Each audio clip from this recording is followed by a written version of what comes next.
That was beautiful. I didn't know you could sit and sing at the same time. Never seen you do that. What a great job. Thank you. Oh, aren't we blessed with all the talent we have in this church? It's just wonderful in this ministry. Thank you so much. And so as I said, we're going to be doing communion this morning. And I just kind of wanted to set that up for you a little bit. For some people, communion might bring back good memories, and for some it might not bring back so good a memory. Depending on how you were raised, depending on what you believed, and what you believe today.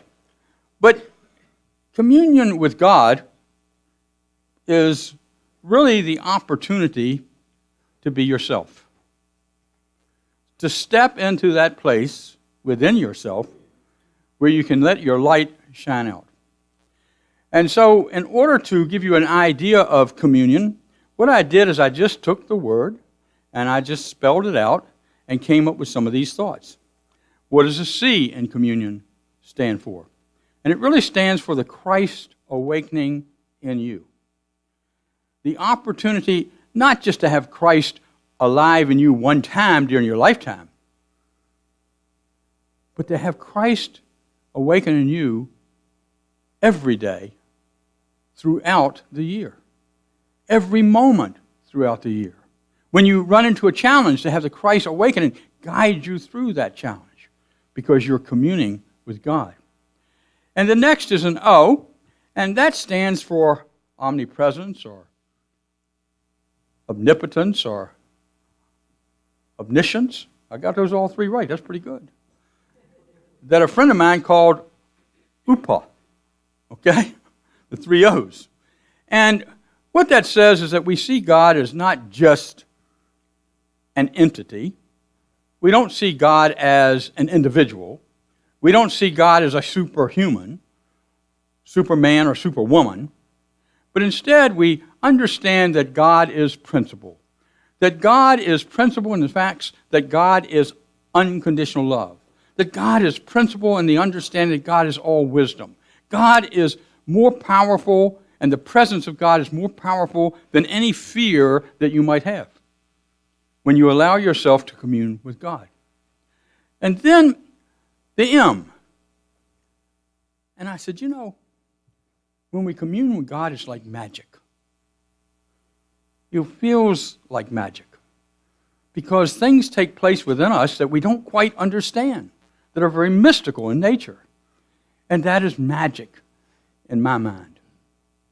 And the next M follows up in communing with God as magnificence. You see, when we experience the magic, we then start to understand the magnificence of life. We start to understand who we are and our true identity and our true power as individuals.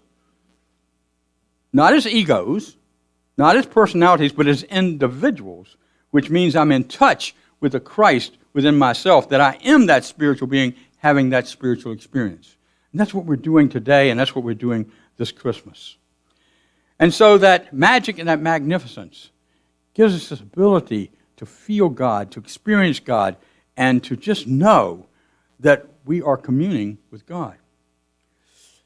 And then there's the U. And the U stands for universe. This is a wonderful universe. You know why it's wonderful? Because the universe doesn't know how to say no to you. It says yes to your every thought. Now think about that. Yes to your every thought. So we have to be careful, obviously, of what we think about. And tonight I'm going to talk about the wondrous gift of the Christ, and it's all about the power to think and to be. The power of thought is a wonderful gift, and I'll explain that a little further tonight. And so we have the universe that's working with us, conspiring with us, helping us, supporting us as we move forward with our dreams. And what happens is that we come into a state with the N of non-resistance. It really is kind of interesting that many times our fears create the resistance that gets in the way of knowing the truth, of more than knowing, of being the truth.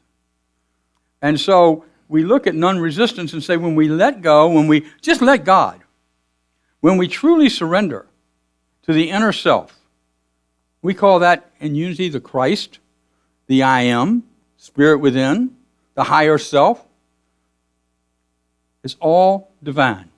And when we have no resistance to that, we kind of put away, and Charles Fillmore said that we are able to deny the power of any sin that we think we might have committed. That all we did is make a mistake. And we can change our minds anytime we want to and see a reflection of the true self as we go into that state of non-resistance. When we're non-resistant and we commune with God, we are literally able then to imagine the power that we have, to imagine a world that works for all, to imagine that we are a part of that, and in our consciousness we are contributing that in a positive way, that it is happening today. It's part of the dream, a bigger dream than ourselves. It's part of our divine idea, a bigger idea than just one of us, but of all of us working together on this earth. And so we imagine, and then with communion with God, we come back to the idea, the O is opulence. Now, don't ask me. I just started playing around with O's because I had another O to come up with. And I came with opulence because, you see, when we imagine, when we see the truth, when we understand that Spirit's moving through us, when we understand and embrace God through communion, we know that we live in a universe that has everything that we need for us to live life freely, openly, and beautifully. That's opulence. That's prosperity. That's the consciousness of yes. I don't have to worry about anything. That's what Jesus said. Why do it? That the Father, as he said, will take care of you. We say Father, Mother. We say universe. We say Spirit will take care of you. Because you've been created to trust Spirit. And then we get to the last letter, which is N. And what I want you to experience today, tomorrow, and for the rest of this year is a new birth.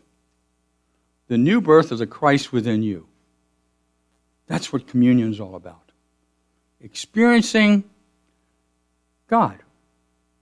In whatever form you choose to experience God. Whether it be Christian, whether it be Christian-based as we call ourselves in unity, whether it be New Thought, whether it be Muslim, whether it be Hindu, whether it be the Tao, whether it be Zen Buddhist, makes no difference.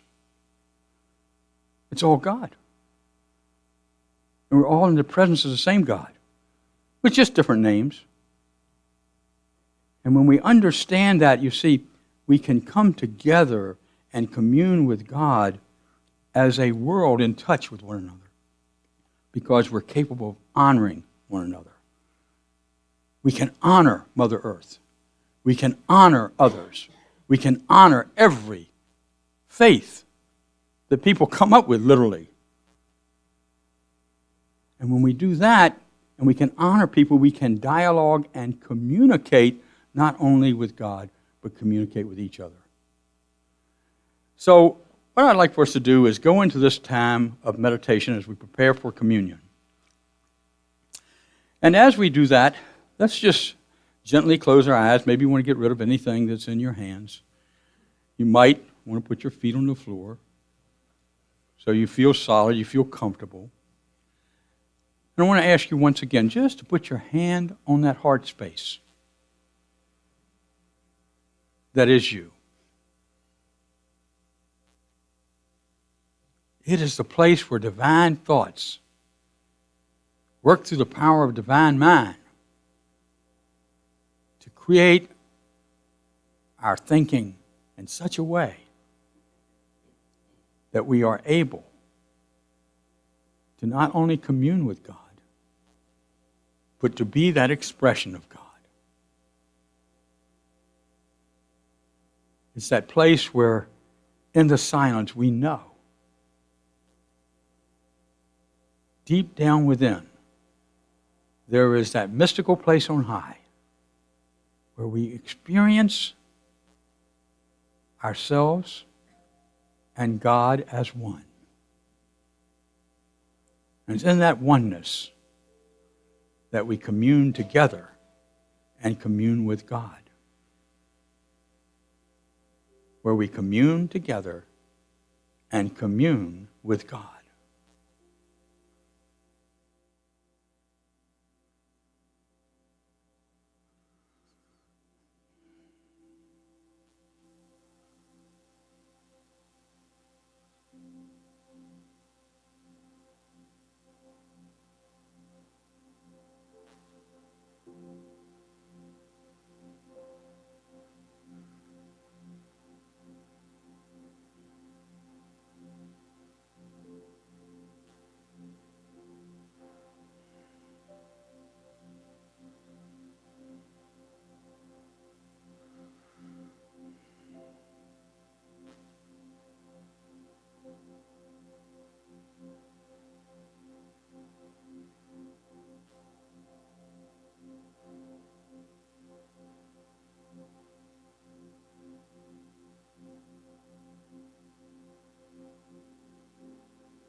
And it's in the silence